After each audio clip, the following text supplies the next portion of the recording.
Bienvenue, chers amis, à la causerie sur la vie du Bab, animée par les Amis du Mercredi, un groupe de Baha'i dans l'île Maurice, avec des participants de tous les continents presque.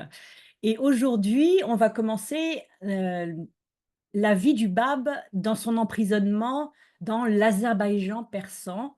On va commencer par son voyage vers Makou. Mais avant de commencer cela, je vais vous lire une prière du Bab sur la constance. Loué sois-tu au Seigneur, mon bien-aimé. Rends-moi ferme dans ta cause et compte-moi parmi ceux qui n'ont pas violé ton alliance, ni suivi les idoles de leurs chimères. Accorde-moi un siège de vérité en ta présence. Donne-moi un signe de ta miséricorde. Laisse-moi rejoindre ceux de tes serviteurs qui n'auront peur de rien et ne se laisseront pas aller à la douleur. Ô mon Seigneur, ne m'abandonne pas à moi-même. Permets-moi de reconnaître celui qui est la manifestation de ton être même et ne m'assimile pas à ceux qui se sont détournés de ta sainte présence. Ô mon Dieu, compte-moi parmi ceux qui ont le privilège de fixer leur regard sur ta beauté et qui y trouvent leur bonheur, au point de refuser d'échanger un seul instant de ce bonheur contre la souveraineté du royaume des cieux et de la terre, ou contre tout le royaume de la création. Aie pitié de moi, ô Seigneur, en ces jours où les peuples de la terre s'égarent gravement. Accorde-moi ce qui te semble bon et convenable. Tu es en vérité le Tout-Puissant, le Clément, le Généreux, le Magnanime. Ne me compte pas parmi ceux dont l'oreille est sourde, l'œil aveugle, la langue muette et le cœur incapable de comprendre. Ô Seigneur, délivre-moi du feu de l'ignorance et du désir égoïste. Permets que je sois admis dans l'enceinte de ta miséricorde transcendante et envoie-moi ce que tu as ordonné pour tes élus. Tu as le pouvoir de faire ce que tu veux. En vérité, tu es le secours, l'absolu.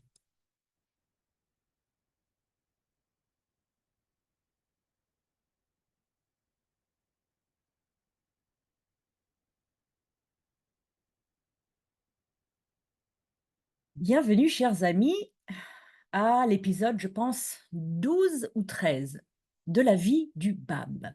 Nous sommes maintenant dans la partie 9, Makou, la montagne ouverte, qui va aller de 1847 à 1848, donc qui va suivre la vie du Bab de l'âge de 28 ans à l'âge de 29 ans.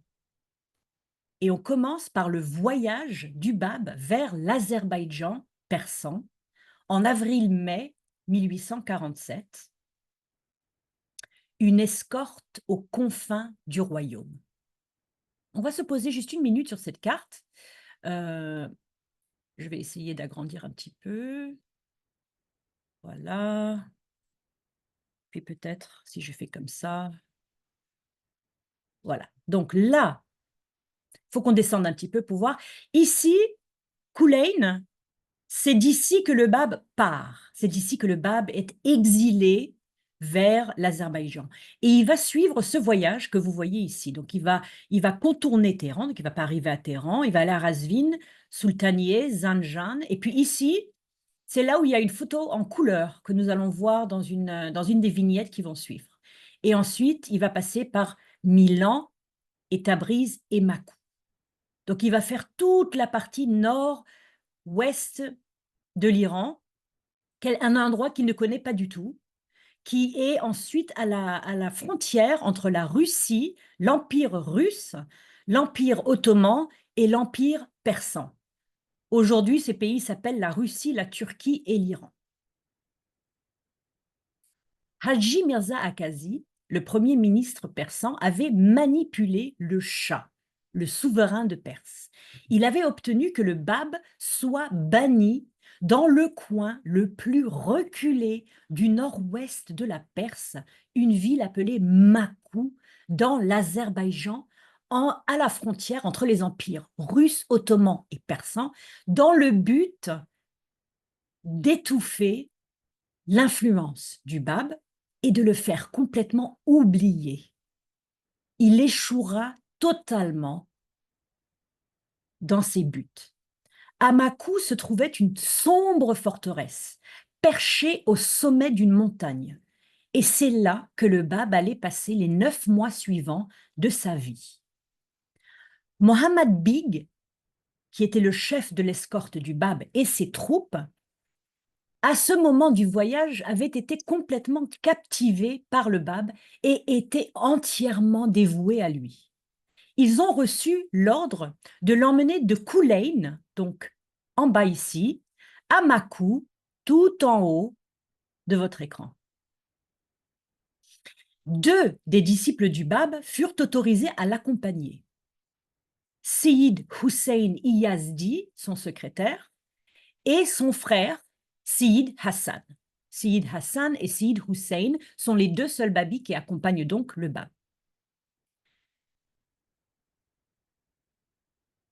Message du Bab à Siya Dihan. Donc Siya Dihan, vous voyez, c'est une étape en allant vers Makou. Et c'est là que se passe notre histoire suivante.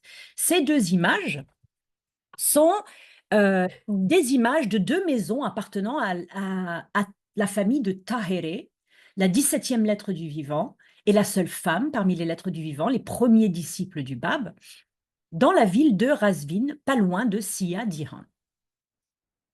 Alors que l'escorte du Bab et le Bab se dirigeaient vers le nord de la Perse, l'escorte est passée par un village qui s'appelait Siya Dihan, qui était près de Razvin, la ville natale de Tahéré.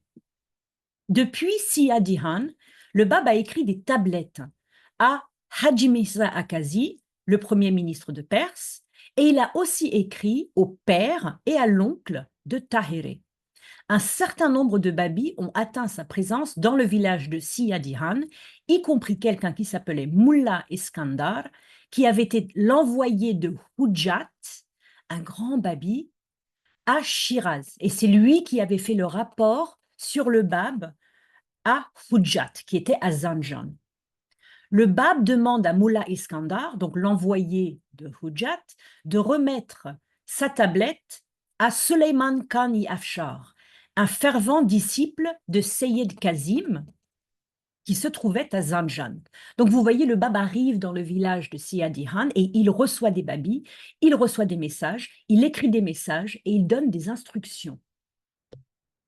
La tablette du Bab adressée à Haji Suleiman Khan-i Afshar, donc un disciple de Seyyed Kazim, contenait une déclaration majestueuse de sa position, la position du Bab, et un appel clair à l'action.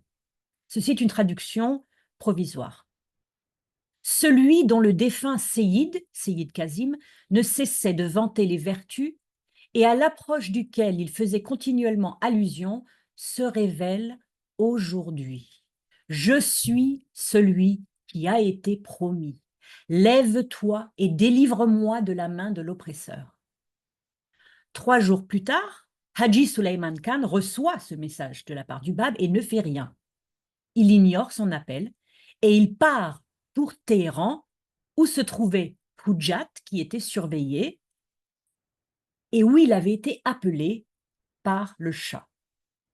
Donc, on a un exemple intéressant de quelqu'un qui reçoit un appel du Bab, un appel à l'action, et qui ne se lève pas et qui ne répond pas positivement. Et on a aussi une compréhension un petit peu intéressante du voyage du Bab, dans lequel il reçoit des messages et il envoie des messages également.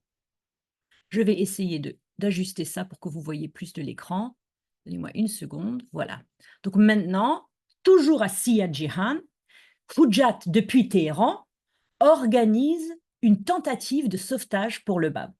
Donc, juste pour clarifier, parce que les noms sont un petit peu complexes, Hujat, c'était un religieux chiite très réputé à Zanjan, et il avait envoyé un de ses disciples à Shiraz pour se renseigner sur le Bab. Quand son disciple est revenu, Hujat est immédiatement devenu Babi. Puis Hujat a quitté Zanjan et se trouve maintenant dans la capitale de Perse, à Téhéran. Mais depuis Téhéran, il va essayer de sauver le Bab. Et c'est comme ça qu'il va le faire.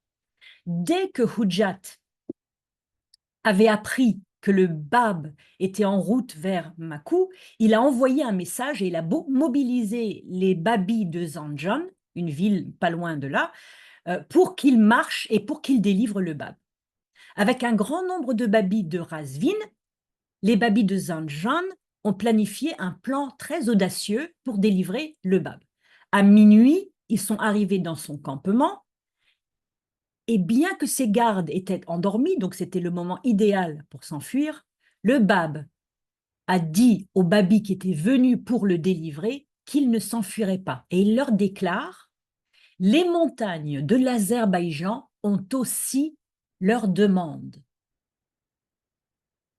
On peut comprendre que Dieu voulait que le Bab suive ce chemin de Makou à Tabriz à Chirik, et que les babis, bien que courageux et bien que méritoires, ce plan de sauvetage n'était pas dans la volonté de Dieu. C'est pour ça que le Bab refuse de s'enfuir. Tout comme Baha'u'llah, tout au long de son ministère, a toujours refusé de s'enfuir lorsque l'occasion s'est présentée. C'est vrai que le Bab venait d'écrire un message à Haji Suleiman Khan en lui disant de se lever pour le délivrer. Maintenant que les babis arrivent, se lèvent pour le délivrer, le Bab maintenant refuse de s'enfuir. Mais le Bab savait parfaitement d'abord que lui, il n'allait pas se lever, il n'allait pas l'écouter, et il savait aussi parfaitement que sa destinée était en Azerbaïdjan, était prédestinée en quelque sorte. Ce grand nombre de babis, donc de Zanjan et Razvin, qui étaient venus, qui s'étaient organisés, qui s'étaient mobilisés, qui avaient consulté, qui avaient planifié le sauvetage presque réussi du Bab, avaient acquis au cours de ce processus des compétences précieuses dont ils auraient besoin dans les années à suivre. Cet événement, cette presque sauvetage du Bab, cette tentative de sauver le Bab, cette organisation, cette mobilisation d'un nombre large de babis peut être considérée comme un renforcement de capacité d'une communauté babine naissante. Gardez quand même en tête que la conférence de Badasht n'a pas encore eu lieu. Donc les babis vont avoir besoin de ces capacités d'organisation et de communication pour organiser leur voyage vers Badasht. Après Siyad-Dihan, donc ce village où il a presque été sauvé et d'où il a envoyé plusieurs messages, l'escorte du Bab s'arrête dans de nombreuses villes, villages, hameaux et caravansérails, qui sont des genres d'hôtels pour les voyageurs qui ont des bêtes, sur le chemin de Tabriz. Nous ne disposons pas d'une liste complète des arrêts du Bab, malheureusement, mais nous savons qu'il s'est arrêté brièvement dans une ville appelée Sultaniye. C'était l'étape avant la ville de Zanjan, d'où étaient venus les babis pour libérer le Bab, et qu'il s'est également arrêté à Zanjan, dans un caravansérail, où de nombreux babis sont venus le rencontrer. Milan, un miracle et une échappée belle. Lorsque le Bab et son escorte arrivent à Milan, de nombreux habitants de la ville viennent voir le Bab et sont émerveillés par la majesté et la dignité de son allure. Lorsque le Bab et son escorte quittent Milan le lendemain matin, une vieille dame apporte un enfant qui avait été ébouillanté et dont la tête était couverte de croûte jusqu'au cou, et elle supplie le Bab de guérir son garçon. Le Bab appelle l'enfant auprès de lui, sort un mouchoir et l'agite au-dessus de sa tête en récitant des versets. L'enfant est instantanément guéri, et 200 des habitants de Milan qui ont été témoins de cet événement deviennent instantanément des babis. Après que l'escorte eut laissé Milan derrière elle, le Bab lance son cheval dans un galop tellement rapide que personne autour de lui ne peut le suivre, quelle que soit la force avec laquelle ils poussent leurs chevaux. Lorsqu'ils ont enfin rattrapé le Bab, c'est-à-dire lorsqu'il s'est ralenti lui-même, le Bab dit aux hommes en souriant: « Si je voulais m'échapper, vous ne pourriez pas m'en empêcher. » Cette phrase du Bab est importante parce qu'on ne doit jamais oublier dans la vie du Bab qu'il est une manifestation de Dieu à part entière. Et en tant que manifestation de Dieu, il a des pouvoirs. Et il rappelle aux humains, aux gens qui sont autour de lui, qu'il a le pouvoir de faire ce que Dieu lui accorde. mais son désir est de continuer vers l'Azerbaïdjan. Le voyage vers l'Azerbaïdjan a été incroyablement éprouvant. Tous les hommes qui accompagnaient le Bab, Mohammad Beg, donc le chef de l'escorte, et ses troupes, ainsi que les deux babis, Seyid Hassan et Seyid Hussein, les deux frères, bien que la plupart d'entre eux étaient des cavaliers chevronnés qui étaient habitués à des conditions de voyage ardues, ils avaient énormément de mal à suivre et rester en selle. C'était des centaines, voire des milliers de kilomètres. Le Bab, cependant, ne montrait aucun signe de fatigue. Voyons voir exactement combien de kilomètres c'était. Est-ce que je ne l'ai pas marqué? Non, je ne l'ai pas marqué.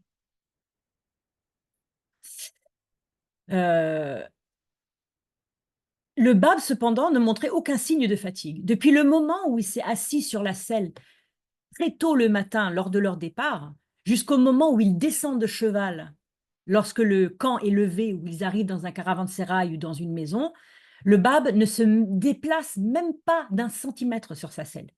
Il ne modifie pas sa posture, sa résistance à des conditions de voyage ardues était surhumaine. Mai-juin 1847, 40 jours à Tabriz.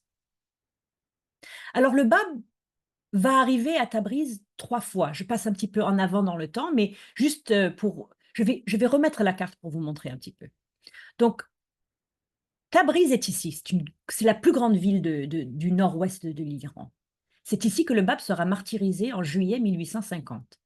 Mais avant juillet 1850, le Bab va à Tabriz 2 fois. Il va aller à Tabriz en allant à Makou pendant 40 jours, et puis il va revenir à Tabriz avant d'aller à Tchirik pour son examination, qui va faire l'objet d'une partie d'ici quelques semaines, on va regarder ça. Avant la fin du voyage, Mohammad Beg demande pardon au Bab. Voici une photo de Tabriz qui vient des chroniques de Nabil. Donc une photo choisie par le gardien et commissionnée par le gardien par une photographe australienne. À leur arrivée à Tabriz, Mohammad Beg était devenu Babi. Le cœur complètement brisé, il supplie le Bab de lui pardonner en disant « Le voyage depuis Esfahan a été long et pénible. Je n'ai pas fait mon devoir et je ne t'ai pas servi comme je le devais. J'implore ton pardon et te prie de m'accorder tes bénédictions. » Le Bab répond avec amour et bienveillance qui sont non seulement caractéristiques de son caractère, mais aussi très touchantes, en lui disant « Sois-en sûr, je te considère comme un membre de ma famille. Ceux qui embrassent ma cause te béniront et te glorifieront éternellement, vanteront ta conduite et exalteront ton nom. »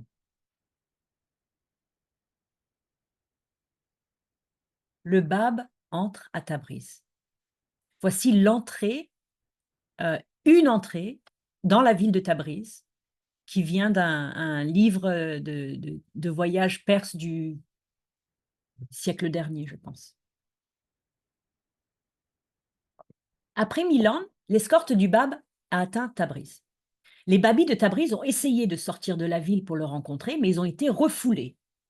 Seul un jeune réussit à franchir le cordon des gardes et des soldats. Il court 1 kilomètre pieds nus et fou d'extase, il se jette sur l'un des gardes à cheval, il attrape son manteau et il embrasse son étrier avec ferveur.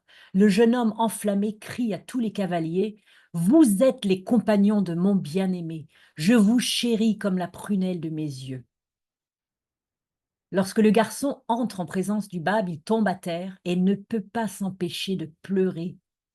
Le Bab descend de cheval, le relève, l'embrasse, il essuie ses larmes. Les larmes de ce jeune accueillant le Bab dans la ville qui serait le théâtre de son violent martyre dans 3 ans étaient émouvantes et majestueuses. Alors que le Bab entrait dans Tabriz, dont les rues étroites que vous voyez ici sur la photo, les rues, elles sont, voyez, entre 2 bâtiments comme ça, sont très étroites ces rues. Les rues étroites étaient encombrées de masses grouillantes et les cris retentirent de toutes parts.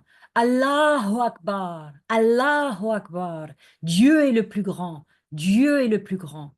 Les autorités de Tabriz, alarmées par cet accueil chaleureux, merveilleux, sans précédent, envoient des crieurs publics au travers de la ville pour avertir la population de ne pas essayer de voir ou de rendre visite au Bab. Entre mai et juin 1847, 40 jours à Tabriz.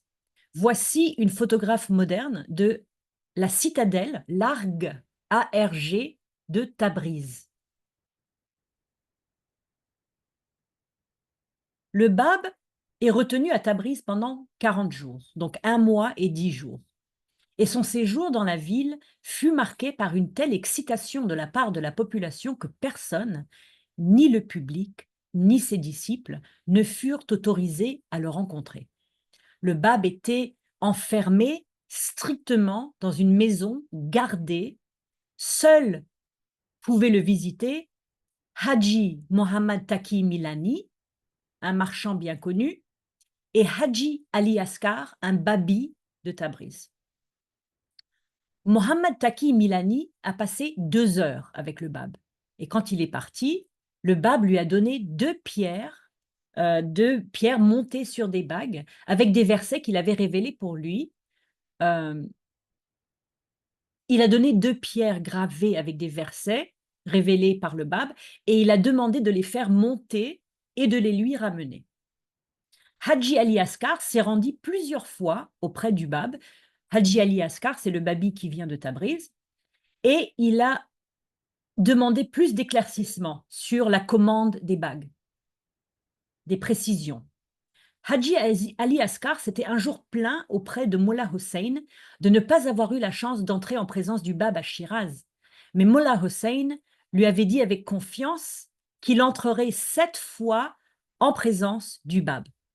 Lorsque Haji Ali Asghar a eu terminé sa 7e visite au Bab à Tabriz, le Bab s'est tourné vers lui et lui a dit « Loué soit Dieu qui vous a permis d'accomplir le nombre de vos visites qu'il vous a accordées dans sa protection affectueuse. » Finalement, après 40 jours, l'ordre est donné d'emmener le Bab à Makou.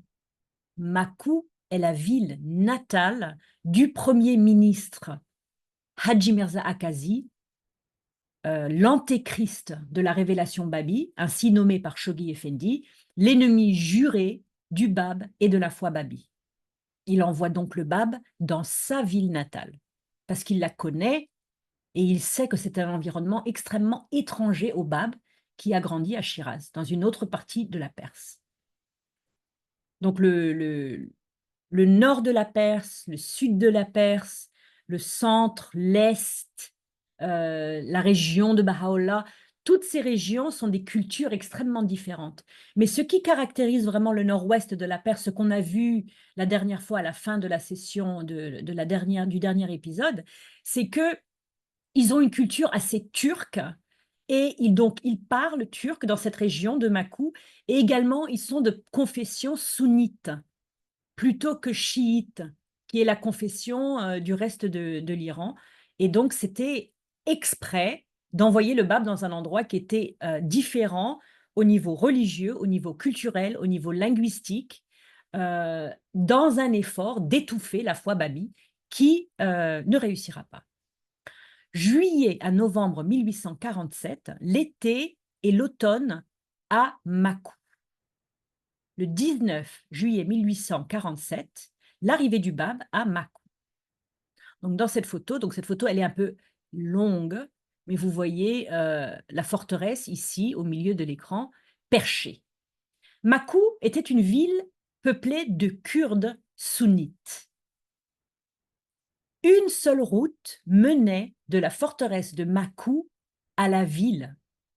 Et la forteresse elle-même était bordée à l'ouest par la rivière Aras, aussi nommée Araxès.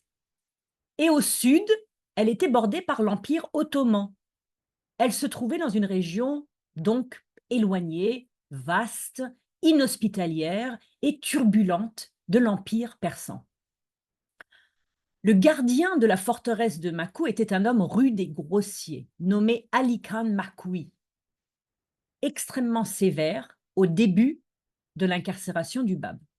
Ali Khan, donc son geôlier, avait refusé qu'un babi passe la nuit dans la ville de Makou, mais il ne put empêcher les habitants de Makou de se rassembler au pied de la montagne pour tenter d'apercevoir le Bab. Dès qu'il arrive, cette population qui devait être complètement inhospitalière, d'une religion différente, d'une langue différente, d'une culture différente, s'amasse pour essayer d'entrevoir le Bab. Donc vous devez imaginer qu'il y avait des gens qui circulaient pour dire il va venir, il va arriver, il a passé cette ville, il a passé cette ville. Il y a comme un brouhaha autour du Bab, tout le monde veut le voir. Les Kurdes de Makou avaient été tellement conquis par le Bab que même le sévère gardien de la prison ne pouvait les empêcher de se rassembler tous les jours au bas de la forteresse dans l'espoir de recevoir la bénédiction du Bab. Lorsque Cheikh Hassan Izunouzi, l'un des premiers convertis du Bab après les lettres du vivant, arrive enfin à Makou, il ne trouve refuge que dans une mosquée située en dehors des limites de la ville. Finalement, Cheikh Hassan, donc qui est arrivé et qui est en dehors de la ville, il trouve un moyen astucieux de communiquer avec Seyid Hassan, le frère de Seyid Hussein, qui est le secrétaire du Bab et la 7e lettre du vivant. Donc, Cheikh Hassan Izunouzi arrive et il communique avec le frère du secrétaire du Bab, Seyid Hassan.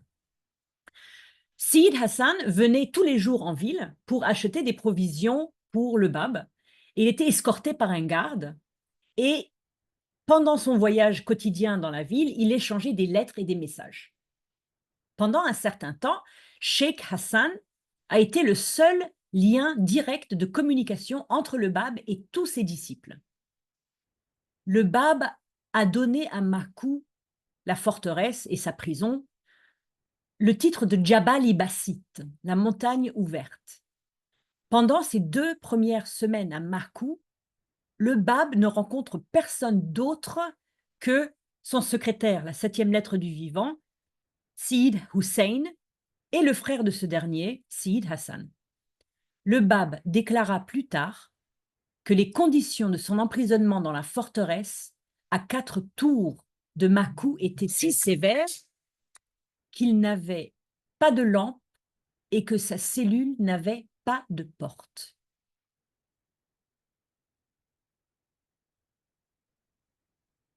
Première partie de la conversion du gardien de Makou. Voici une autre vue de la forteresse de Makou.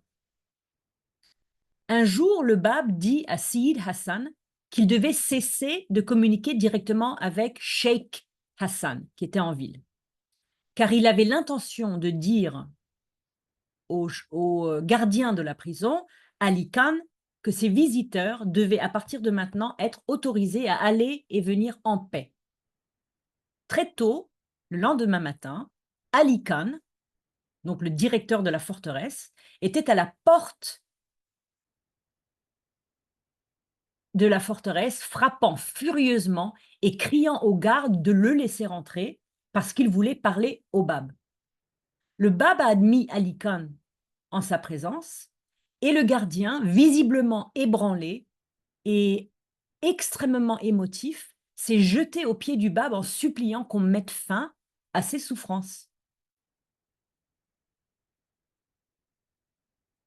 Il chevauchait dans le désert, donc c'est ce qui s'était passé. Il était en train d'approcher de la porte de Makou et il a vu de ses propres yeux le Bab debout au bord de la rivière en train de prier. Alors il parle au Bab, il lui dit « Je vous ai vu prier en dehors de la forteresse », alors que le Bab n'avait pas quitté la forteresse. Et voici ce que Ali Khan lui dit. « Les bras tendus et les yeux levés, tu invoquais le nom de Dieu. Je suis resté immobile et je t'ai observé.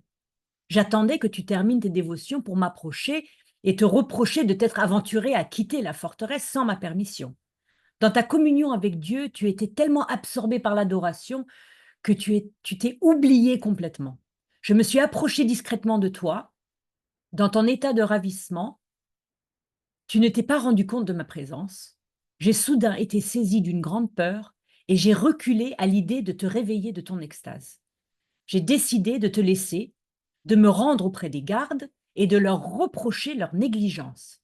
J'ai vite constaté à ma grande surprise que les portes extérieures et intérieures de la forteresse étaient fermées. Elles se sont ouvertes à ma demande. J'ai été introduit dans ta présence et je te trouve maintenant, à mon grand étonnement, assis devant moi. Je suis tout à fait déconcertée. Je ne sais pas si ma raison m'a abandonnée.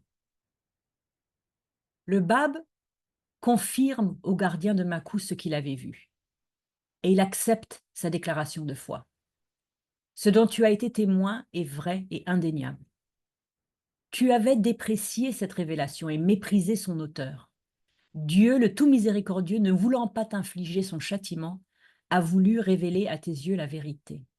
Par son intervention divine, il a instillé dans ton cœur l'amour de son élu, c'est-à-dire le Bab, et t'a fait reconnaître la puissance invincible de sa foi. L'arrogance du gardien avait complètement disparu. Elle avait été remplacée par de l'humilité, de la dévotion. Et ses premiers mots au Bab furent: un pauvre homme, un cheikh, désire ardemment atteindre ta présence. Il vit dans une mosquée à l'extérieur de la porte de Makou. Je te prie de me permettre de l'amener ici pour qu'il puisse te rencontrer. Par cet acte, j'espère que mes mauvaises actions seront pardonnées, que je pourrai laver les taches de mon comportement cruel envers tes amis. Le cheikh dont parlait Ali Khan, c'était Cheikh Hassan Izunouzi, qui attendait à l'extérieur de la ville pour pouvoir rencontrer le Bab et n'avait pu qu'échanger des messages avec le Babi qui vivait dans la forteresse. Il a été personnellement escorté dans la forteresse et il a été emmené en présence du pape.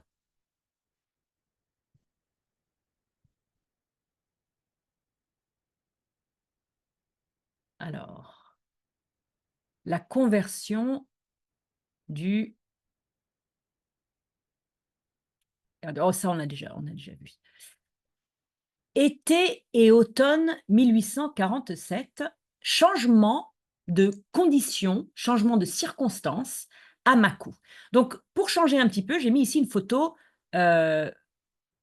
récente, une photo moderne de la forteresse de Makou sous le soleil pour illustrer une vignette qui se passe durant l'été, pour avoir un peu une idée des couleurs un peu que voyait le Bab à l'époque. Au fil du temps, Ali Khan, le gardien de Makou, a été tellement captivé par l'innocence du Bab, par son comportement majestueux et sa présence, en fait, par son aura de manifestation de Dieu, qu'il va lever les contraintes strictes initiales de son emprisonnement à Makou. Il devient un babi et, en quelque sorte, littéralement, il désobéit aux ordres du premier ministre du pays, parce que les ordres étaient de confiner le Bab strictement. Le gardien de la prison, envoûté, son cœur totalement changé, totalement transformé, il devient maintenant un babi et il va ouvrir les portes de la prison, qui ne sépare plus le Bab de ses disciples. Il fait tout ce qu'il peut pour alléger l'incarcération du Bab. Il aide les babis lorsqu'ils en ont besoin. Il montre sa dévotion envers le Bab qui augmente de jour en jour et un nombre croissant de babis de toute la Perse viennent rendre visite au Bab en flot ininterrompu comme des pèlerins enthousiastes et dévoués, et chaque pèlerin avait droit à 3 jours en présence du Bab, après quoi le Bab renvoyait euh, chacun de ses disciples avec des instructions spécifiques et des régions de service, mais tous travaillant à consolider la foi babi en Perse. Bien sûr, gardez à l'esprit que tout ça, c'est en amont de la conférence de Badasht. Donc le Bab est en train d'envoyer des babis qui viennent lui rendre visite de toutes les parts de Perse avec des instructions. Et petit à petit, le grand rassemblement de 1848, dans un an, va avoir lieu. En autorisant ces visites, Ali Khan, le gardien de la prison, qui était maintenant un babi, apportait une aide considérable au Bab et facilitait la propagation de la foi babi en Perse, qui était en fait l'opposé de ce qu'il devait faire. Mais il ne perd jamais son ardente dévotion et rendit visite au Bab tous les vendredis pour lui témoigner son respect et l'assurer de sa loyauté, lui faisant souvent cadeau de fruits rares et délicieux et de toute nourriture qu'il pensait que le Bab allait apprécier. Les Babis, pour leur compte, venaient de partout en Perse pour atteindre la présence de leur seigneur, parmi eux Mollah Hossein, le Bab ou le Bab, la porte de la porte, la première lettre du vivant. Le Bab reçut Mollah Hossein à la porte du château et célébra Nowruz avec lui le 21 mars 1847.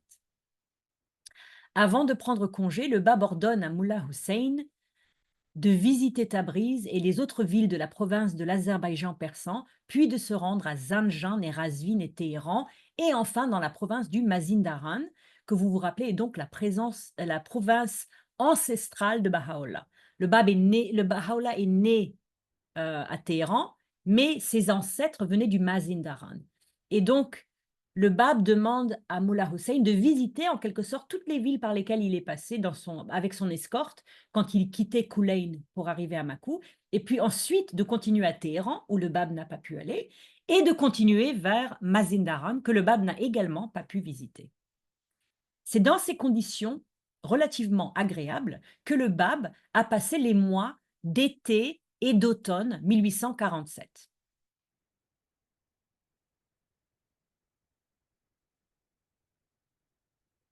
Chagrin, résignation, mélancolie, joie et courage.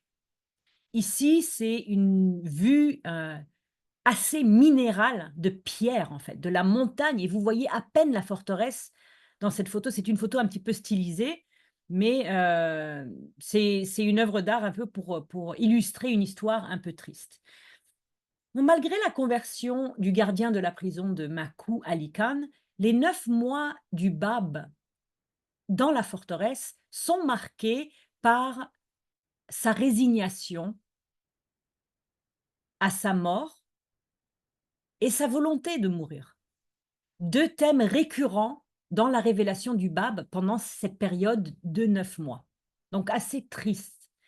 Bien que le Bab ait eu accès à ses disciples, bien que Ali Khan soit devenu un Babi dévoué, Makou était une forteresse déserte.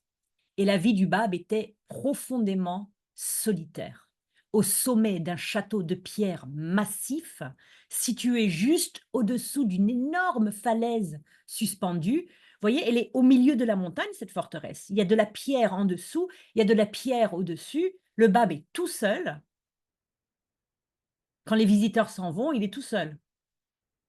Et il semble, pendant ces 9 mois de solitude, dans cette forteresse isolée au milieu d'une montagne, qui donne une vue sur une plaine qui est très vaste et très solitaire également, que le chagrin et la joie se sont succédés dans la vie du Bab à des intervalles rapides, souvent précipités par la récitation de tragédies religieuses ou la lecture de livres d'élégies. Ce sont des choses que le Bab aimait beaucoup depuis son enfance. C'est une tradition chiite. Il y a des livres entiers de tragédies religieuses sur les martyrs de certains imams, des livres d'élégies, des livres de prières. Et le Bab a toujours, toute sa vie, beaucoup aimé ces prières chiites. C'est quelque chose qu'il adore depuis son enfance. Et souvent, elles évoquent un sentiment extrêmement triste des martyrs des premiers imams. Quelques mois après son arrivée à Makou, à la fin de l'année 1847, donc on est maintenant fin 1847, le Bab exprime sa désillusion à l'égard du peuple persan. Nous ne nous préoccupons pas de l'opinion des gens, même si leur cri de dépêchez-vous, vite. Quand il dit dépêchez-vous vite, le Bab est en train de parler des appels du peuple chiite à l'avènement du promis. Donc pendant 1000 ans, ils disent vite, vite, dépêchez-vous, venez, le promis, on vous attend. Donc, même si leur cri de dépêchez-vous, vite, est rempli la terre, ils ne sont pas sincères. Nous les avons mis à l'épreuve, Maintenant, rien n'est plus expédient pour nous que de les laisser à eux-mêmes pour qu'ils lisent leurs prières, tout en restant ignorants du vrai Seigneur. Donc, avec des écrits comme ça, on sent que le Bab a une certaine résignation, mais aussi un certain montant de tristesse par rapport au peuple persan qui ne s'est pas levé comme un seul homme pour embrasser sa cause. Et au cours de cette période de Makou, bien que le gardien soit Babi, bien que les Babis viennent le voir, les écrits du Bab ont reflété ces impulsions assez émotionnelles et l'une des périodes aussi les plus prolifiques de tout le ministère du Bab. Donc il écrit, il révèle énormément. Il révèle énormément pendant cette période. Et donc on continue après la fin 1847, décembre 1847, avril 1848, hiver et printemps à Makou. Décembre 1847, un hiver exceptionnellement brutal. Donc ça, ce n'est pas une photo de Makou, c'est une peinture que j'ai faite à partir de Makou, que j'ai recouverte de neige, pour vous donner une idée un peu du froid que le Bab a enduré. Et vous devez absolument imaginer ces conditions du 19e siècle où il n'y a pas de chauffage, il n'a probablement pas assez de vêtements chauds. Et donc, il a dû passer un hiver. Donc, vraiment, il faut vraiment imaginer le Bab vraiment en train de souffrir d'un froid extrêmement intense. Parce que l'été et l'automne ont été relativement agréables, mais l'hiver est très très rude et il s'installe à partir de décembre 1847. Le froid est tellement intense qu'il affecte même les ustensiles en cuivre. Et lorsque le Bab fait ses ablutions, c'est-à-dire lorsqu'il lave ses mains et son visage pour faire ses prières obligatoires, les gouttes d'eau gèlent sur son visage, tellement il fait froid. Je ne sais pas si vous pouvez imaginer un froid pareil. Cet hiver-là, à la fin de ses prières, le Bab appelait toujours Seyyid Hussein et lui demandait de lire à haute voix le Muhrikul Qulub, un livre louant les vertus, déplorant la mort et racontant les circonstances du martyre de l'imam Hussein. C'est donc ce genre de livre dont je vous ai parlé, que le Bab a une grande affection pour ces genres d'élégies et de récits du martyre des imams depuis son enfance. Le Bab était tellement ému par les récits des souffrances atroces de l'imam, infligées par un ennemi tellement sournois, que des ruisseaux de larmes coulaient sur son visage pendant qu'il écoutait Seyyid Hussein réciter ses prières et ses récits. Les larmes que le Bab versait n'étaient pas seulement pour leurs souffrances passées, les souffrances de l'imam du temps du prophète Mohammed, mais aussi pour ses souffrances et les souffrances des Babis qui allaient venir dans les années suivantes. Les 3 années qui suivent vont voir le sang des Babis couler sur le sol de Perse de façon presque ininterrompue. Le Bab pleurait également pour les persécutions qu'il savait que Baha'u'llah subirait bientôt de la part de ses ennemis. Baha'u'llah et le Bab sont des manifestations jumelles. Mais une chose qui est peu connue, c'est qu'ils ont eu des persécutions jumelles en Iran. Le Bab et Baha'u'llah, durant leur période de vie en Iran, vont être emprisonnés 3 fois et torturés par la bastinade 1 fois. Et donc ces persécutions jumelles, des manifestations jumelles, est un point très intéressant qui est soulevé par Nabil, l'auteur des chroniques de Nabil. C'est lui le premier à avoir remarqué ces persécutions jumelles, des manifestations jumelles.